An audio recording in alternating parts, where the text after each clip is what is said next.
ৰাইজ মোৰ মানে বহুত ডাঙৰ এটা টেনশ্যন হৈছে এইফালে বৰষুণো দি আছে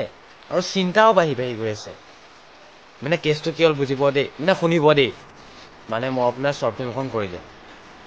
শ্বৰ্ট ফিল্মখনৰ কাহিনীটো বহুত ধুনীয়া মানে বহুত ধুনীয়া তাৰপৰা কাহিনীটোতো আপোনাৰ ডাইৰেক্টৰক সুধিলোঁ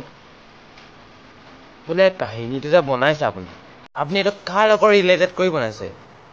এতিয়া ডাইৰেক্টৰে ক'লে এইটো কাহিনী বোলে চবৰে লাইফৰ লগত হৈ থাকে তেতিয়া আহি গ'ল মোৰ টেনশ্যন মানে ক'ত আহিলে শুনিব দেই মানে সেইটো কাহিনী চবৰে লাইফত হৈ যায় যদি সেনেকে হয় আমিবোৰে কৰিম কি আমাৰ হাততো বেলেগ অপশ্যন একো নাথাকিব তাৰপৰা এতিয়া আপোনালোকে ভাবিব কাহিনীটো কি মানে কেছটো কি এতিয়া মইতো আপোনালোকক এতিয়া ক'ব নোৱাৰিম কাৰণ কিছুমান ৰুল ৰেগুলেশ্যন থাকে সেইকাৰণে আপুনি জানিবলৈ হ'লে কাইলৈ 4টা বজাত চাব লাগিব তুমিও হৈছে দেই